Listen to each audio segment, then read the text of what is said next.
धातु कर्म मेटलर्जी, ये भी एक बहुत इंपॉर्टेंट चैप्टर है। इस चैप्टर से भी एक क्वेश्चन आता ही है सभी एग्जाम में, और बड़ा आसान है, ज़्यादा बड़ा भी नहीं है।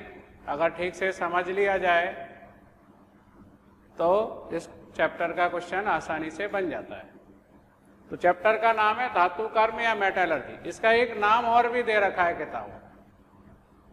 धातु कर्म का मतलब यह है कि प्रकृति में जो आपको अयस्क मिलते हैं, प्रकृति में धातु जिस रूप में मिलती है उसमें से उस धातु को अलग करने वाले सारे प्रक्रमों को अपन धातु कर्म बोलते हैं।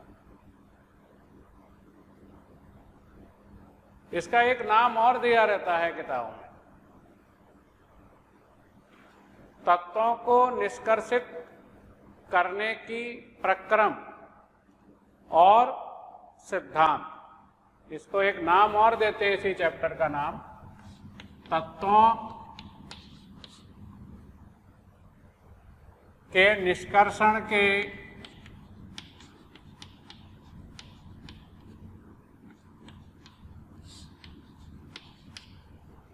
सिद्धांत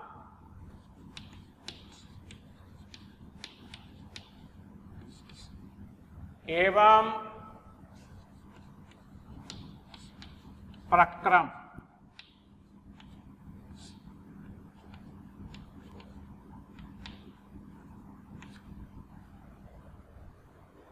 तत्वों को निष्कर्षित करने के कौन कौन से सिद्धांत हैं और कौन कौन से प्रक्रम है वो अपन पढ़ेंगे। इन्हीं को मिलाकर के अपन कहते हैं धातु कर्म। तो धातु कर्म की डेफिनेशन क्या है? प्रकृति में कोई धातु जिस रूप में मिलती है उसमें से धातु को निष्कर्षित करने के लिए जिन प्रक्रमों और सिद्धांतों का प्रयोग करते हैं उन्हें अपन क्या कहते हैं? सामूहिक रूप से धातु कर्म। प्रकृति में धातु जिस रूप में मिलती है या धातु के अयस्कों से धातु को निष्कर्षित करने के लिए जिन प्रक्रमों का और जिन सिद्धांतों का प्रयोग करते हैं उन्हें कहते हैं धातु कर्म। तो धातु निष्कर्षण के सिद्धांत और प्रक्रम, ये धातु कर्म है। ठीक है। अब अपन बात करें प्रकृति में, तो प्रकृति में जो तत्व हैं वो कहाँ कहाँ मिलते हैं? एक तो अपने को वायु में तत्व मिलते हैं। वायु में आप जानते हैं कौन सा तत्व सबसे अधिक मात्रा में मिलता है? नाइट्रोजन, फिर ऑक्सीजन, उसके बाद अक्रिय गैस हैं। अक्रिय निष्क्रिय गैसों का वायु में लगभग 1% होता है, आयतन के अनुसार 1%। एक अक्रिय गैस नहीं, 5 अक्रिय गैसों का मिश्रण, हीलियम, नियोन, आर्गन, क्रिप्टॉन और जीनोन। रेडॉन नहीं मिलती वायु में। और इसके बाद कार्बन डाइऑक्साइड मिलती है। इसका परसेंटेज तो प्रदूषण के अनुसार कम ज्यादा होता रहता है। इसके अलावा और भी गैसें थोड़ी बहुत मात्रा में मिलती हैं। नाइट्रोजन के ऑक्साइड हैं, सल्फर के ऑक्साइड हैं। वायु में धूल भी रहती है, धूल के कण, और जल वाष्प भी रहती है। मेन ये 4 हैं।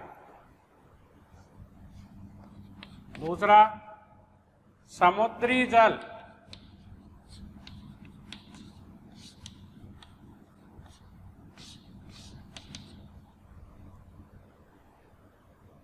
सी वाटर।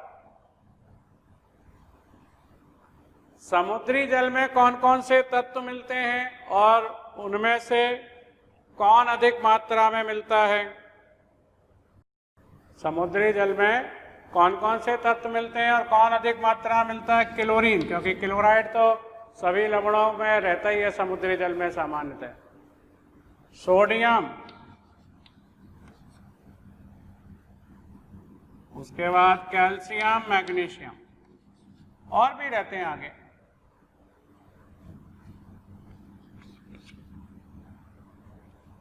और अर्थ क्रस्ट यानी भूपरपटी,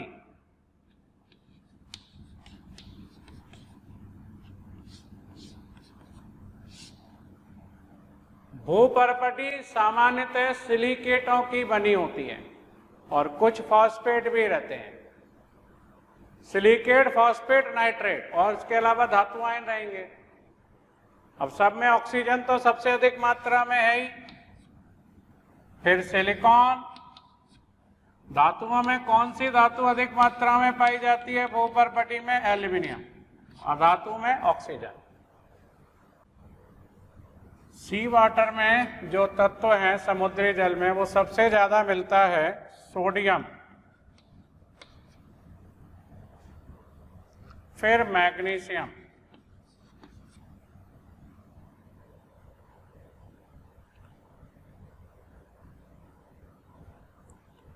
उसके बाद सल्फर और फिर कैल्शियम। क्लोरीन नहीं मिलता ज्यादा, क्योंकि सल्फेट लवण भी हो सकते हैं ज्यादा मात्रा में, जरूरी नहीं है क्लोराइड ही ज्यादा हो। तो सोडियम, मैग्नीशियम, सल्फर, कैल्शियम, ये तत्व 4 हैं जिनकी मात्रा का प्रतिशत ये इसी ऑर्डर में होगा। खनिज,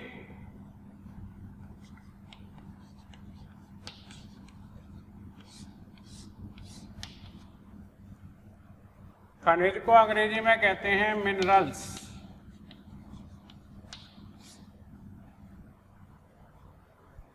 तो कोई भी तत्व प्रकृति में जिस रूप में, जिस अवस्था में मिलता है, उसे क्या कहते हैं? खनिज कहते हैं। तो कोई तत्व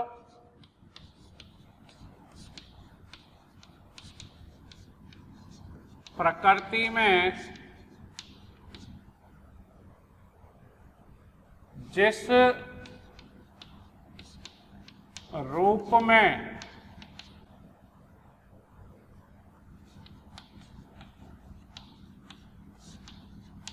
मिलता है उसे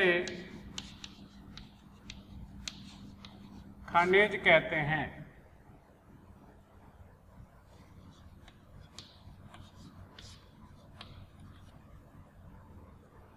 अब प्रकृति में जिस रूप में भी मिले, वो संयुक्त अवस्था में भी मिल सकता है और मुक्त अवस्था में भी मिल सकता है। यानी 2 रूपों में मिलते हैं ये प्रकृति में, एक संयुक्त अवस्था में, कंबाइंड फॉर्म में,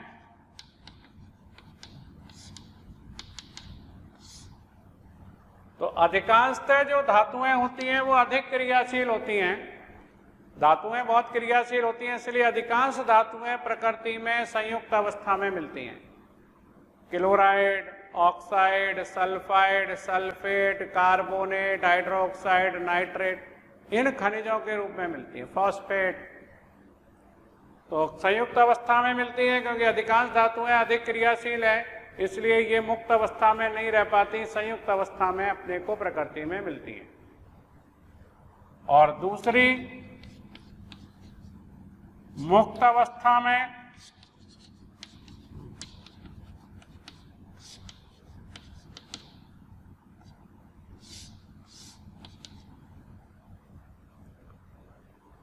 सिल्वर, गोल्ड और प्लेटिनम।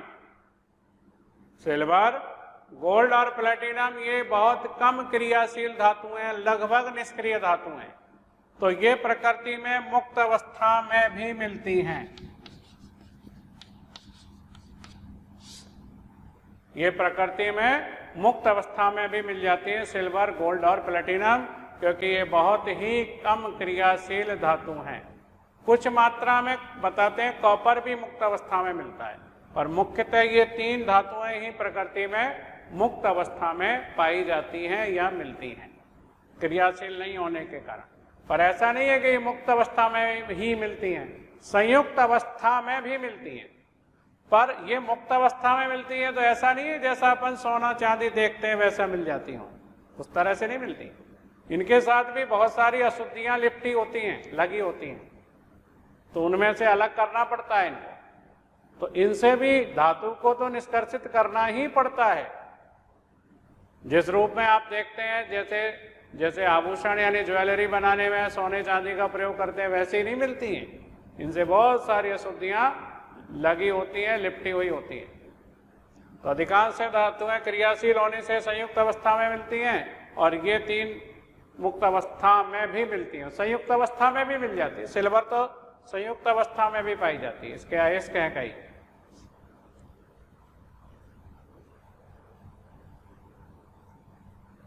दूसरा अयस्क,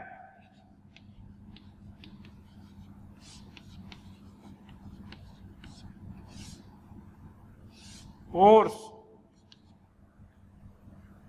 अब किसी धातु के आपको कई खनिज मिल सकते हैं प्रकृति में, कई खनिज मिल सकते हैं किसी धातु के प्रकृति में, लेकिन सभी खनिजों से उस धातु को अलग करना, निष्कर्षित करना आसान नहीं होता।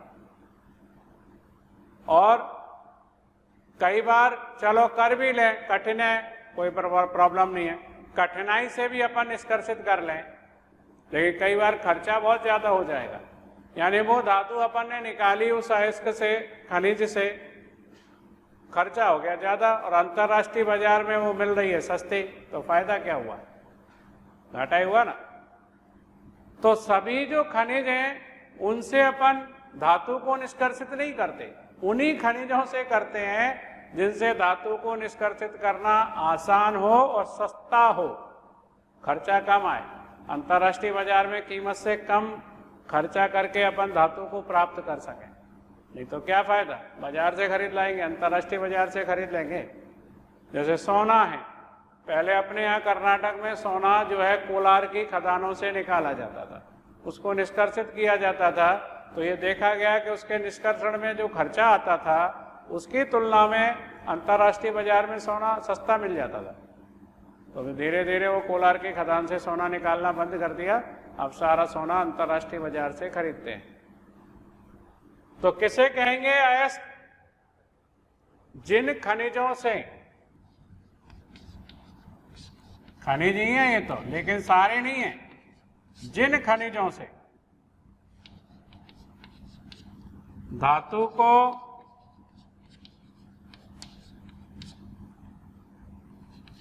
निष्कर्षित करना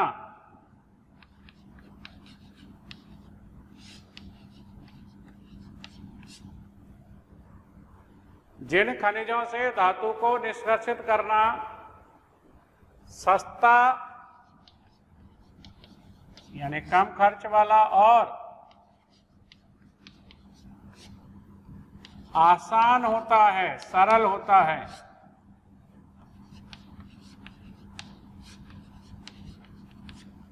जिन खनिजों से धातु को निष्कर्षित करना आसान और सरल होता है, आसान और सस्ता होता है, उन खनिजों को अपन अयस्क कहते हैं। जैसे मैं कुछ उदाहरण दे दूं, यहाँ एल्यूमिनियम के अपने पास कई खनिज मिलते हैं। एक तो अपने को ये मिलता है बॉक्साइट, ये तो हो गया बॉक्साइट,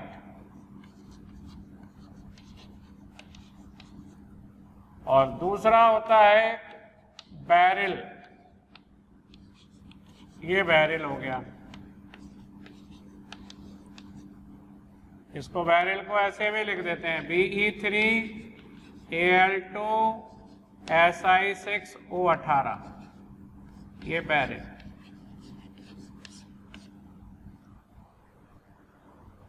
अब ये दोनों खनिज हैं, ये भी खनिज है, ये भी खनिज है, लेकिन इसमें बहुत सारा सिलिका है। सिलिका को हटाना बड़ा कठिन काम होता है, बहुत ही ढीठ प्रवृत्ति की अशुद्धि होती है सिलिका यानी रेत। तो इससे एल्यूमिनियम को निकालना, निष्कर्षित करना बड़ा कठिन होगा, खर्च ज्यादा होगा। तो इससे अपन एल्यूमिनियम को बाहर नहीं निकालेंगे, निष्कर्षित नहीं करेंगे।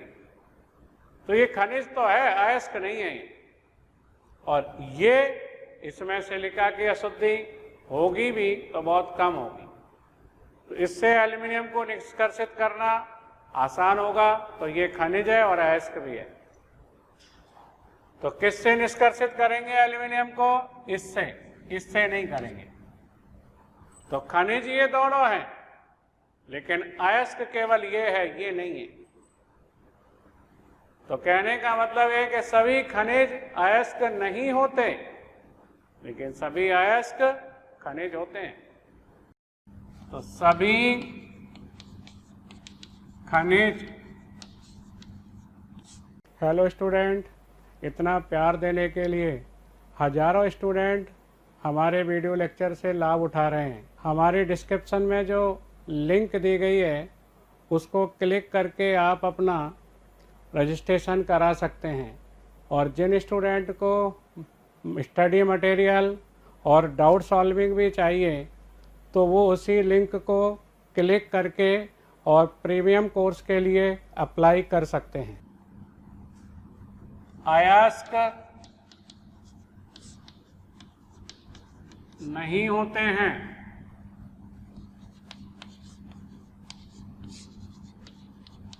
परंतु सभी अयस्क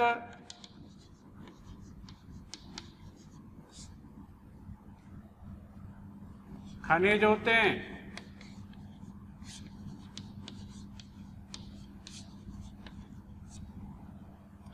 तो जैसे बॉक्साइट और बेरिल दोनों खनिज हैं, लेकिन अयस्क केवल बॉक्साइट कहलाएगा, बेरिल नहीं कहलाएगा। ऐसे आयरन के भी कई खनिज होते हैं, लेकिन सभी खनिजों से आयरन नहीं निकाल पाते, तो जिनसे आयरन निकालते हैं उन्हीं को अपन अयस्क बोलते हैं। कॉपर के भी कई खनिज होते हैं, लेकिन सभी खनिजों से कॉपर को निष्कर्षित नहीं कर पाते, जिनसे करते हैं वही अयस्क कहलाएंगे। इसके अलावा इसमें एक शब्द और है, अधात्री। अधात्री अंग्रेजी में कहते हैं मैट्रिक्स या गैंग। गैंग अंग्रेजी में भी इसको गैंग ही कहते हैं। तो आपने देखा होगा कभी भी, जैसे जमीन के नीचे से पहाड़ों से खोद करके आप कुछ भी निकालो तो जमीन से पहाड़ों से ही निकलेंगे खनिज अयस्क, खदानों में से निकलेंगे। और खदानों में से जब आप किसी अयस्क को या खनिज को निकालोगे तो उसके बाहर बहुत सारी अशुद्धियां लगी होंगी, कंकड़, मिट्टी, पत्थर, रेत। उन सभी अशुद्धियों को क्या कहते हैं अपन? अधात्री या गैंग। तो अधात्री या गैंग क्या है? किसी खनिज या अयस्क में कुछ अवांछित, उनकी इच्छा नहीं है अपने लिए, अपन उनको चाह नहीं रहे, अवांछित है वो, अपन को जरूरत नहीं है उनकी, जबरदस्ती लगी हुई है। तो गैंग या अधात्री किसे कहते हैं? खनिज या अयस्क में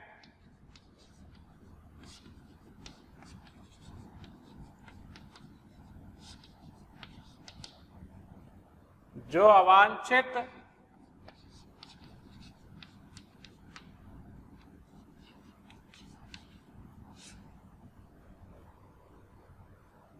अशुद्धियां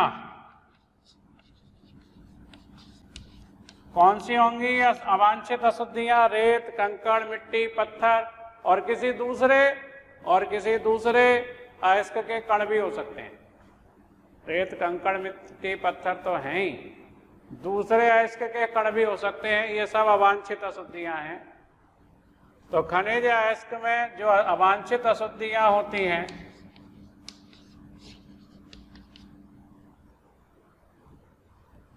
उन्हें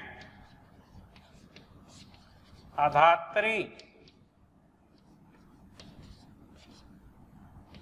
या गैंग कहते हैं।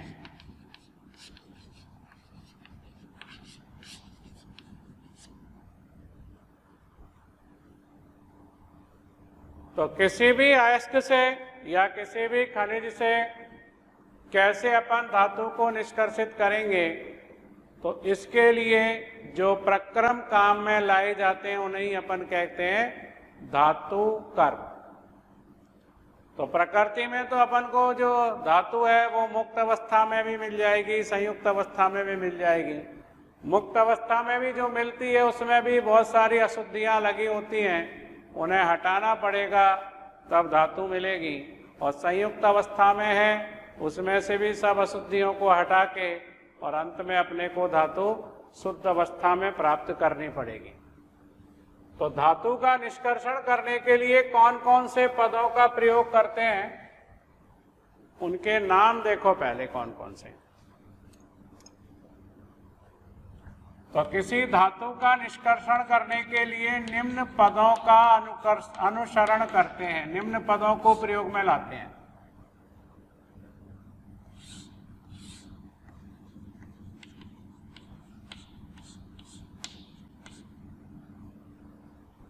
धातु निष्कर्षण के पद कह लो या प्रक्रम कह लो।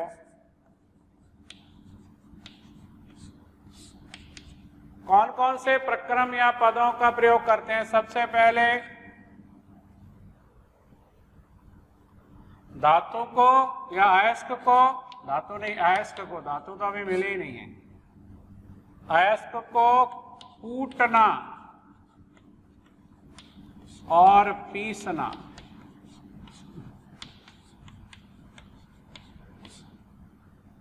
जो बड़े बड़े आकार के अपने को बहुत बड़े बड़े वहां से अयस्क के खनिज के क्या मिलेंगे, कण मिलेंगे, बहुत बड़े बड़े टुकड़े।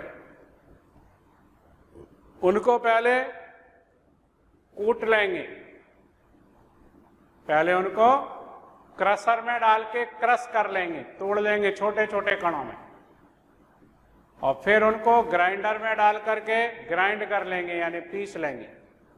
तो पहले कूटते हैं छोटे छोटे टुकड़ों में, बड़े टुकड़ों को क्रशर में डाल के फिर ग्राइंडर में डाल के उसको पीस लेते हैं। क्योंकि कूटने पीसने से क्या होगा, वो बारीक चूर्ण में बदल जाएगा, और चूर्ण से फिर बारीक चूर्ण से ही अपन आगे जितने भी भौतिक या रासायनिक उसमें प्रक्रम काम में लाएंगे, उनको कराना आसान होगा। रासायनिक क्रिया भी चूर्ण पे जल्दी होंगी। फिर दूसरा पद कौन सा है? अयस्क का सांद्रण। फिर अयस्क का अपन क्या कराएंगे? सांद्रण कराएंगे। दूसरे पद में अयस्क का सांद्रण कराएंगे। तीसरे पद में सांद्रित अयस्क से धातु का निष्कर्षण करेंगे।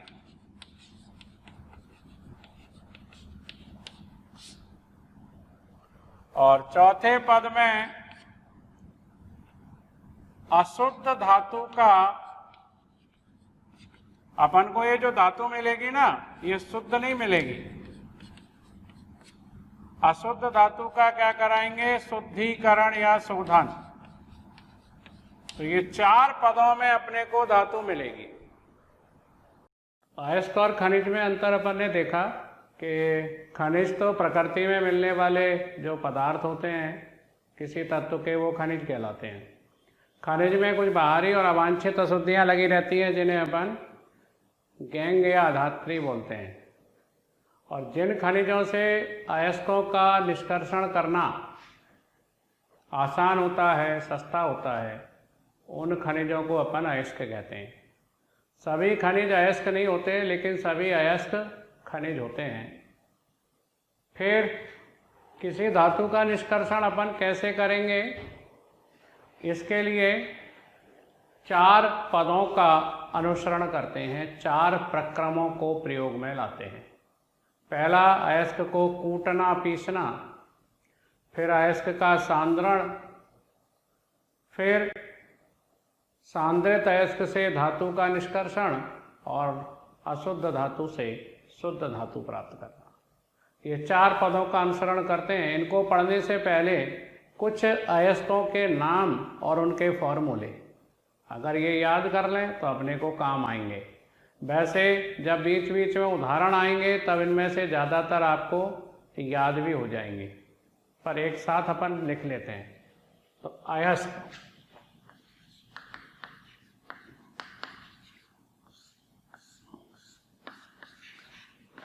कोर्स, तो इनको दो तरीके से अपन यहाँ लिख सकते हैं। एक तो वर्गीकरण इनका धातु के आधार पर, भाई किस धातु के कौन कौन से अयस्क हैं, और एक इनमें जो उपस्थित कंपाउंड हैं उनकी प्रकृति के आधार पर। जैसे एक तो मैंने बताया था कुछ धातुएं मुक्त अवस्था में मिलती हैं, नेटिव ओर कहलाते हैं वो कौन सी हैं? सिल्वर, गोल्ड और प्लेटिनम। मुक्त अवस्था में मिलती है क्योंकि बहुत कम क्रियाशील है।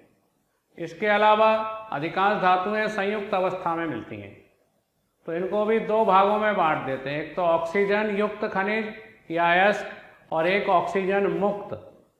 ऑक्सीजन युक्त में ऑक्साइड, सल्फेट, कार्बोनेट आ जाएंगे और ऑक्सीजन मुक्त में सल्फाइड और हैलाइड आ जाएंगे। तो एक तरह का एक वर्गीकरण कर सकते हैं अपन। तो अब इन अयस्कों के अपन चाहें तो धातु के आधार पर लिख लें या फिर अपन इनको चाहें तो जो मैंने वर्गीकरण बताया उसके आधार पर लिख लेते हैं। अपन धातु के आधार पर इनको लिख लेते हैं। तो सबसे पहले चलो देखें एल्यूमिनियम के अयस्क।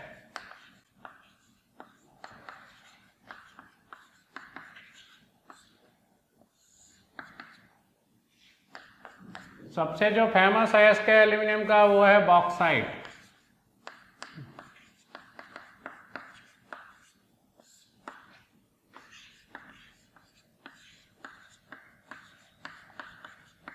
Al2O3.2H2O। दूसरा इसका जो अयस्क है वह है क्रायोलाइट।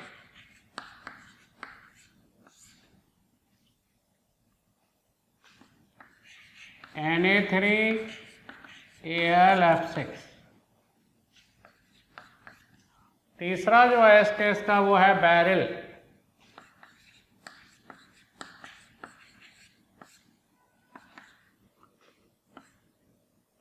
Be3Al2Si6O18। चौथा अयस्क लिख लें इसका क्ले या मिट्टी, क्ले।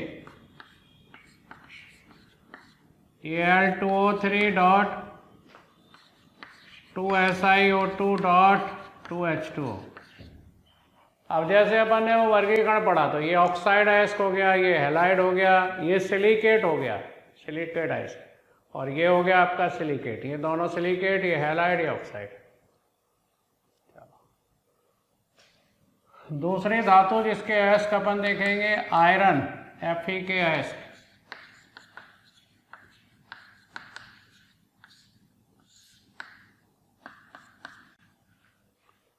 दो तो बहुत ही फेमस है, हेमेटाइट और मैग्नेटाइट।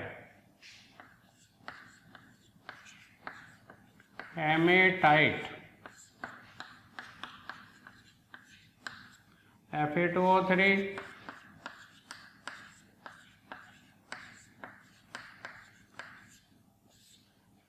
Magnetite Fe3O4। इसमें आयरन दोनों ऑक्सीकरण अवस्थाओं में, +2 में और +3 में। ये वास्तव में दो ऑक्साइडों का मिश्रित ऑक्साइड है, FeO का और Fe2O3 का। लिमोनाइट या लाइमोनाइट,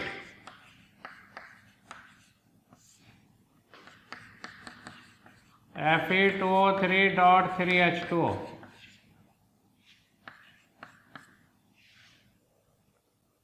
सिडेराइट,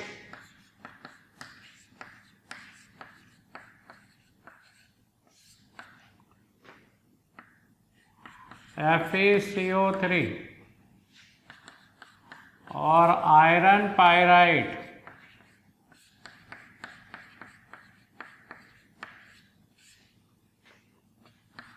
FeS2। ये सोने की तरह पीले रंग का दिखाई देता है, इसलिए इसको झूठा सोना, इसको कहते हैं फूल्स गोल्ड। प्यारे बच्चों, हमें रोज हजारों की संख्या में ऐसी रिक्वेस्ट आ रही हैं कि सर इस टॉपिक का वीडियो बना करके डालें, सर इसे समझाएं। तो इसके लिए आपसे रिक्वेस्ट है कि आप हमारे YouTube चैनल को सब्सक्राइब करें और हमारे बेल आइकन को भी हिट करें ताकि आपसे कोई भी नोटिफिकेशन छूटे नहीं। हम ऐसा इसलिए कह रहे हैं कि बच्चे जिस टॉपिक की डिमांड कर रहे हैं उन टॉपिक से रिलेटेड वीडियो लेक्चर हमने पहले से ही डाल रखे हैं। आप हमारी साइट पर जाएं और उन वीडियो को आप आसानी से देख सकते हैं।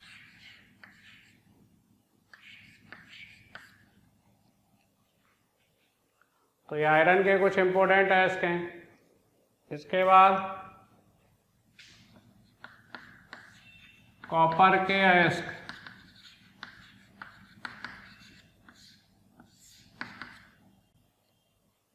तो वैसे तो ये बुकों में मिल जाएंगे आपको लिखे हुए, पर एक साथ अगर नोट्स में लिख लोगे तो याद कर लोगे आप लोग, इसलिए।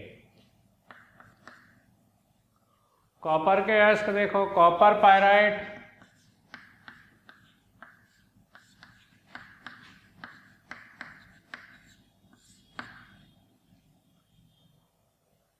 CuFeS2, ये कॉपर पायराइट है। इसमें कॉपर +1 में और आयरन +2 ऑक्सीडेशन स्टेट में है। कॉपर +1 में और आयरन +2 ऑक्सीडेशन में है। इसमें कॉपर +2 में नहीं है, ध्यान रखना। क्यूप्राइट या रूबी कॉपर भी कहते हैं इसको।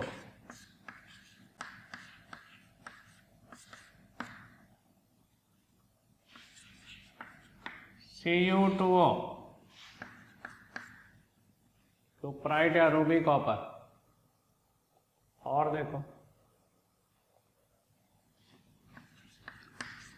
मैलेकाइट, हरे रंग का होता है तो इसको कुछ लोग मैलेकाइट ग्रीन भी कह देते हैं। CO3.CuOH का whole twice, malachite.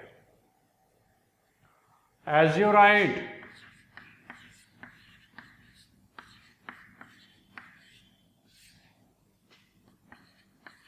To CuCO3.CuOH का होल ट्वाइस, एज्यूराइट। तो ये कॉपर के कुछ अयस्क हैं। कॉपर पायराइट को चैल्को पायराइट भी कहते हैं। चैल्को पायराइट यही कहलाता है, चाल्को या चैल्को पायराइट।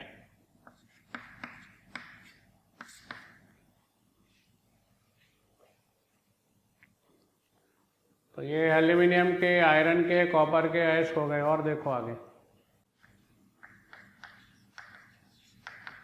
सिल्वर के अयस्क,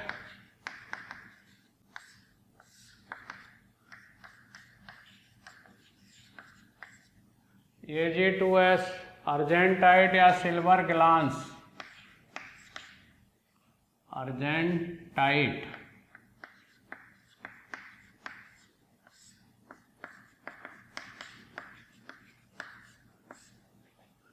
सिल्वर ग्लांस भी कहते हैं।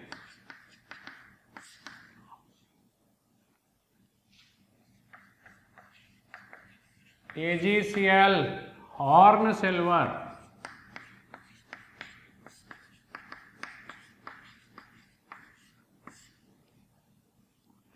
इसको हॉर्न सिल्वर कहते हैं।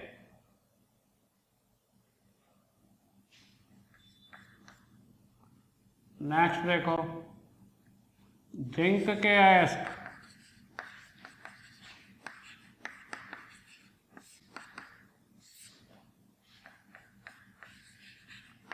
ZnS, जिंक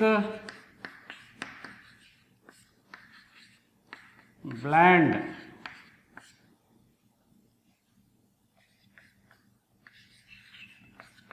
ZnCO3, कैलेमाइन या कैलामाइन, कैलामाइन या calamine, zinc blend.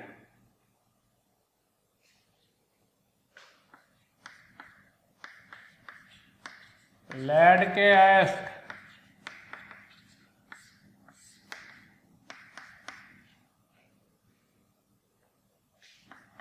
PbS, galena,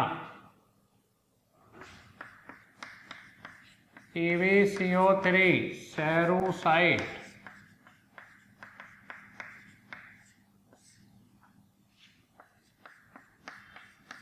PbSO4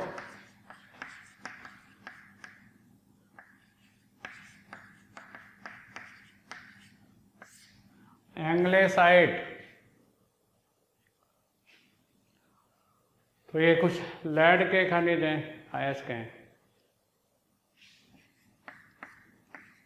tin के अयस्क,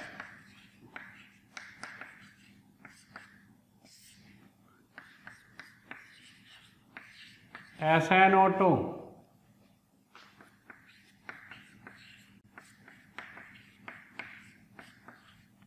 टिनस्टोन या इसी को कहते हैं कैसिटेराइट,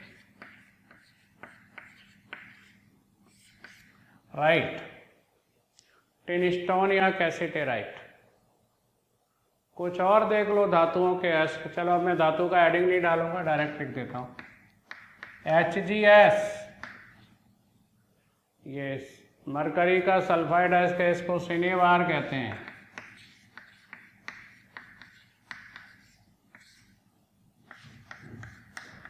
सोडियम का खनिज है अयस्क NaCl, rock salt,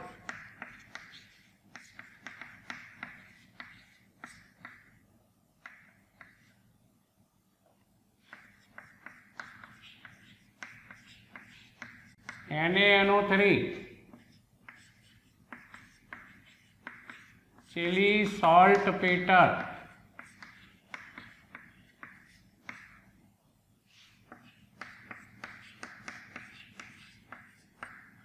KNO3, Indian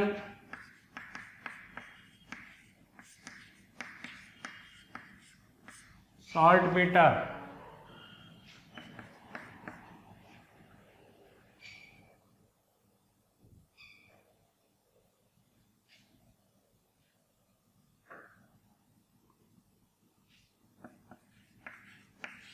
MnO2,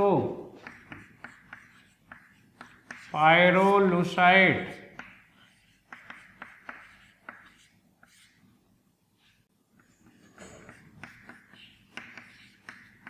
TiO2,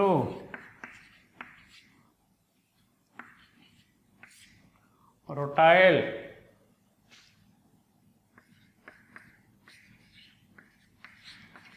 Cr2O3.FeO या FeCr2O4,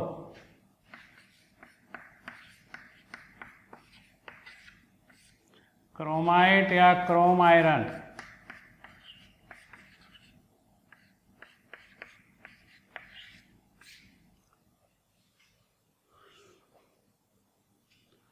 तो ये कुछ धातुओं के मेन जो है ओर्स हैं, मुख्य खनिज हैं ये।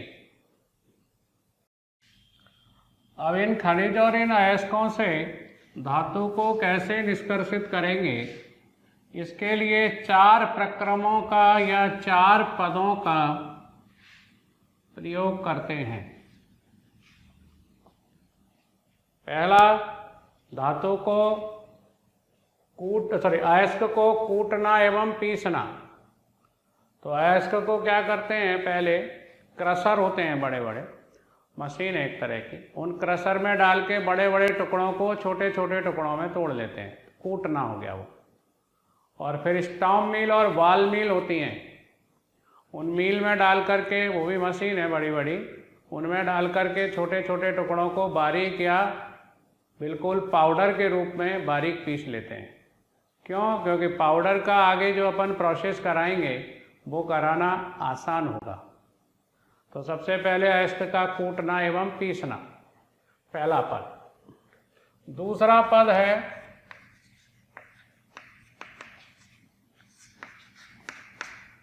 अयस्क का सांद्रण।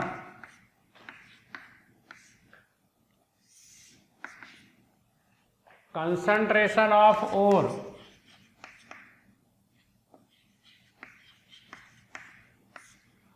तो मैंने बताया था कि ज़मीन से, खदानों से, पहाड़ों से, कहीं से भी अपन अगर अयस्क को निकालते हैं तो उस अयस्क में कुछ अवांछित बाहरी अशुद्धियाँ लगी रहती हैं, रेत, कंकड़, मिट्टी, पत्थर, दूसरे अयस्क के कण। उन बाहरी और अवांछित अशुद्धियों को क्या कहते हैं अपन? गैंग और अधात्री। मैट्रिक्स और गैंग अंग्रेजी शब्द है। उनको अगर हटा दें तो उन अशुद्धियों को, बाहरी अशुद्धियों को हटा देते हैं तो अयस्क की जो सांद्रता है वो बढ़ जाती है। तो इस प्रक्रम को क्या कहते हैं अपन? अयस्क का सांद्रण। यानी किसी अयस्क में से बाहरी अवांछित अशुद्धियों को हटाना या हटाने का प्रक्रम, उसे कहते हैं अयस्क का सांद्रण। तो किसी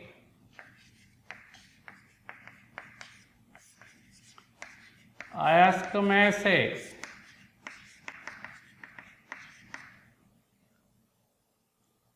बाहरी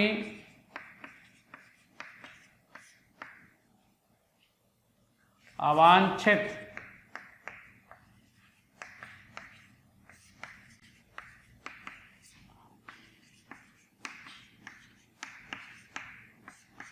अशुद्धियों को हटाना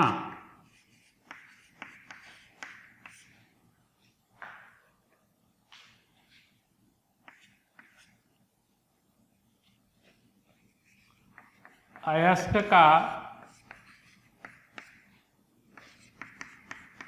सांद्रण कहलाता है।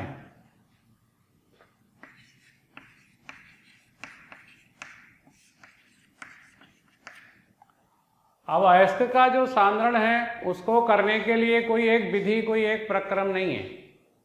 उसके लिए 4 विधियां हैं, 4 प्रक्रम हैं, और वो निर्भर करता है कि वो अयस्क की प्रकृति क्या है और उसमें अशुद्धि की प्रकृति कैसी है।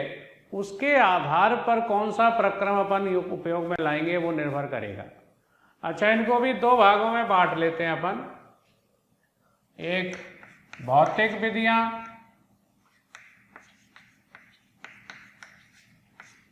या भौतिक प्रक्रम।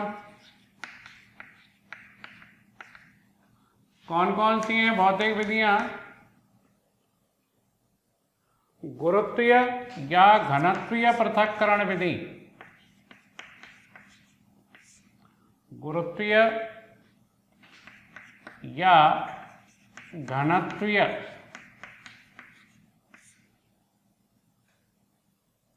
पृथक्करण विधि।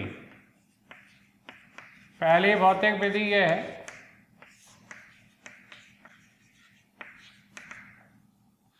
दूसरी चुंबकीय पृथक्करण विधि।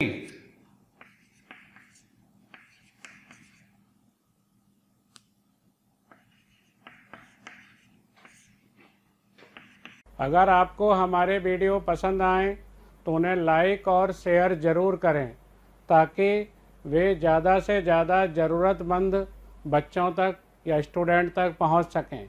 आपके स्नेह और प्यार को देखकर हमारी मोशन की पूरी टीम बहुत ही मोटिवेटेड है और हम प्रयास कर रहे हैं आपके लिए और अच्छे से अच्छे वीडियो बना सकें।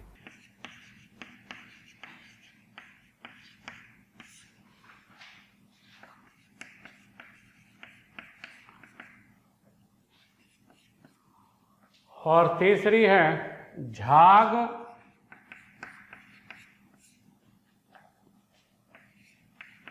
उत्प्लावन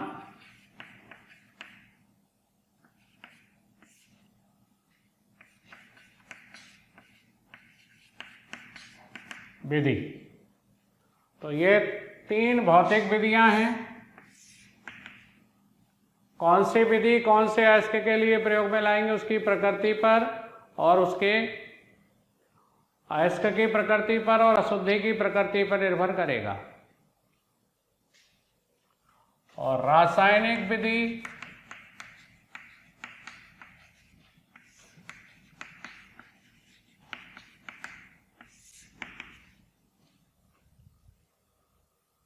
रासायनिक विधि में एक विधि अपन और पढ़ेंगे, इसको कहते हैं प्रक्षालन।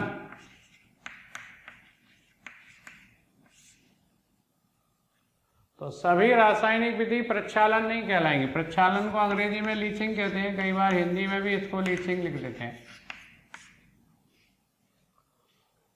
तो जैसे कि इस चैप्टर का नाम है तत्वों के निष्कर्षण के सिद्धांत एवं प्रक्रम,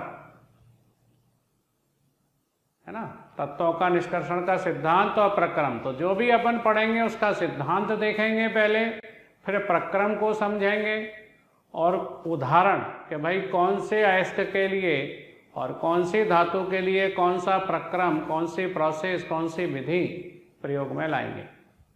तो अयस्क का पहले सांद्रण की विधियां जो हैं इनको अपन डिटेल में विस्तार से पढ़ेंगे। तो सबसे पहले गुरुत्वीय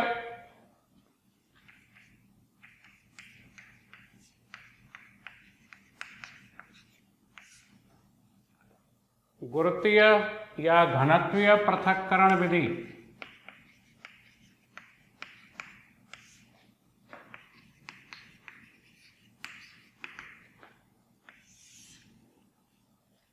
ग्रेविटी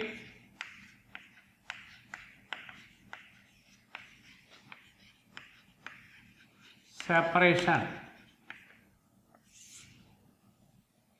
तो पहले इस विधि का सिद्धांत देखेंगे। सिद्धांत क्या है? प्रिंसिपल।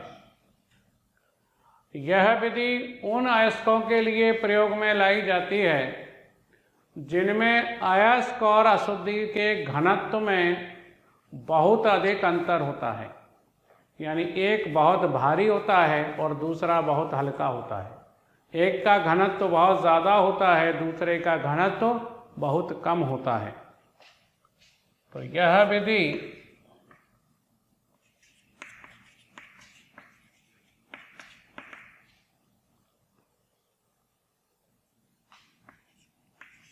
उन अयस्कों के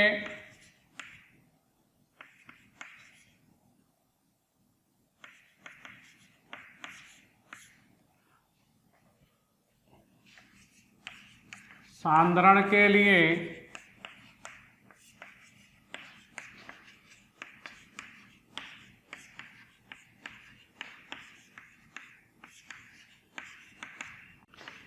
प्रयोग में लाई जाती है,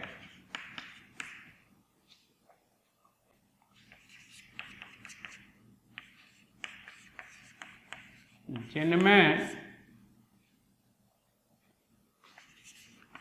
अयस्क और अशुद्धियों के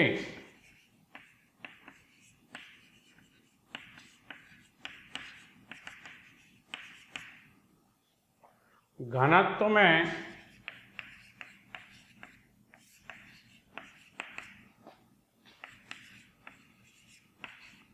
बहुत अंतर होता है।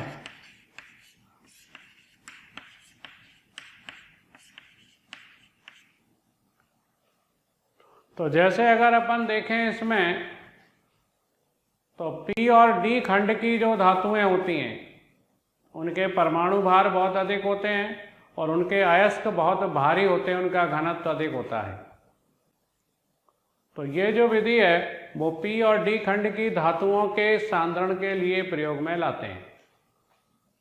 क्यों? क्योंकि P और D खंड की धातुओं के परमाणु भार अधिक होने से उनके अयस्कों के अणुभार अधिक होंगे और उनका घनत्व ज़्यादा होगा, और अशुद्धियाँ हल्की होंगी, उनका घनत्व कम होगा। तो P और D खंड की धातुओं के लिए इनको प्रयोग में लाते हैं। सामान्यतः सल्फाइडों को छोड़कर, ऐसा लिखो, सल्फाइड अयस्कों को छोड़कर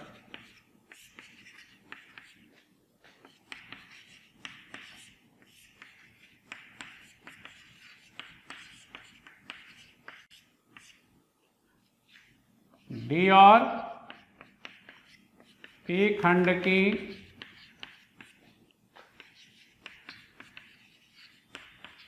धातु के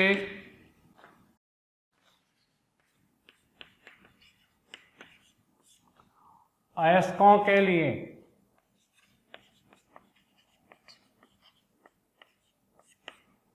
इसे प्रयोग में लाते हैं। विधि क्या है, प्रोसेस क्या है?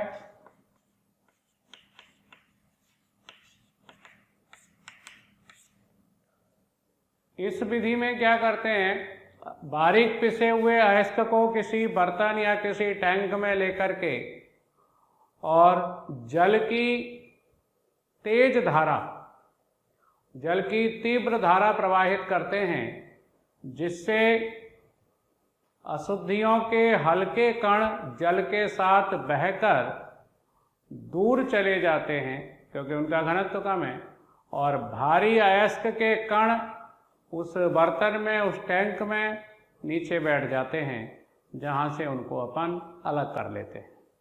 तो इसके लिए भी अपन दो तरह के उपकरण काम में लाते हैं, दो तरह के उपकरण काम में लाते हैं। अच्छा, इसको एक नाम और भी देते हैं, गुरुत्वीय पृथक्करण या घनत्वीय पृथक्करण को, इसको लेविगेशन भी कहते हैं। अंग्रेजी शब्द है लेविगेशन। लीव से बना है, मतलब छोड़ के जाना, लीव माने छोड़ के जाना। तो मैंने कहा इसमें दो तरह के उपकरण प्रयोग में लाते हैं, एक तो हाइड्रोलिक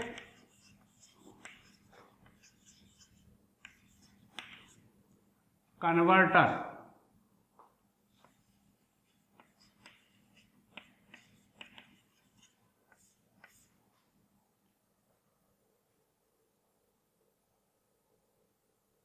हाइड्रोलिक कन्वर्टर को हिंदी में कहेंगे जलीय प्रवर्तक।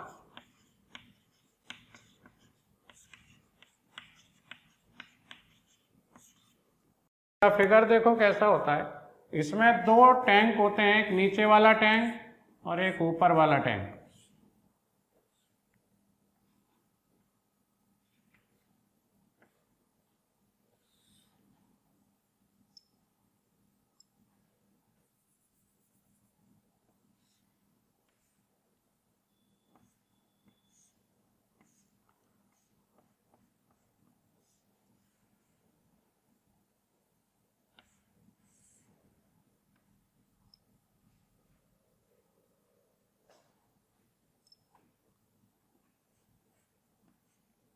कुछ इस तरह का ये एक प्रवर्तक होता है। यहां से जल की तीव्र धारा प्रवाहित करते हैं, यहां से अपन क्या करते हैं, अयस्क और अशुद्धि जो कि पाउडर फॉर्म में है, उन्हें डालते हैं। तो जल की तीव्र धारा जब प्रवाहित करते हैं तो जल ऊपर की ओर जाएगा और यहां से ये नीचे गिरेगा पाउडर, जल के साथ बह करके यहां से जल बाहर निकलेगा। इस जल के साथ बह करके जो अशुद्धियां हैं उनके हल्के कण बाहर आ जाएंगे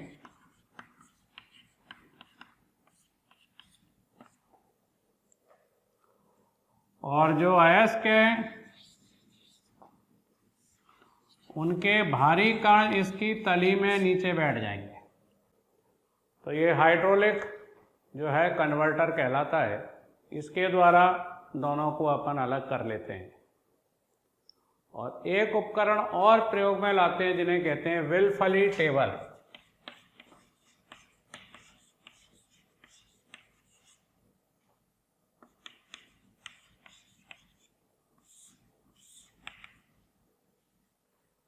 विलफली टेबल क्या होता है, इस तरह की एक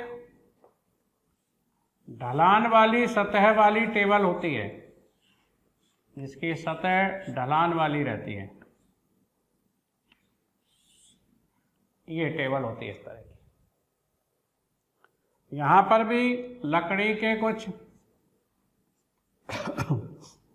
टुकड़े लगे रहते हैं। यहां ऊपर से जल के साथ अयस्क और अशुद्धियों को प्रवाहित करते हैं।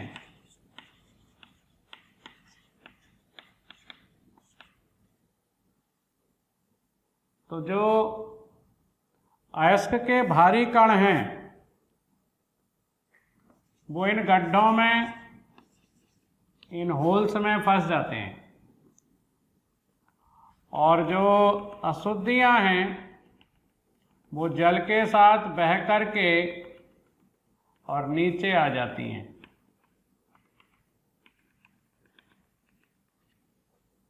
तो जल के साथ बह करके कौन आ जाती हैं नीचे?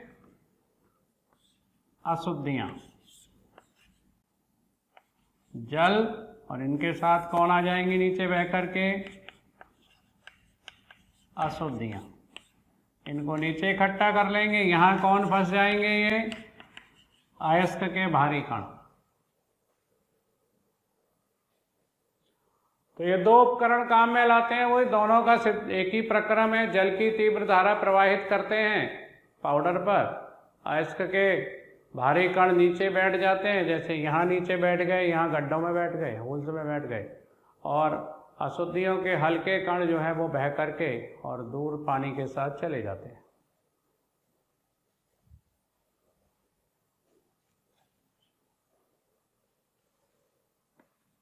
लेविगेशन कहलाएगा इसको। लेविगेशन भी कहते हैं।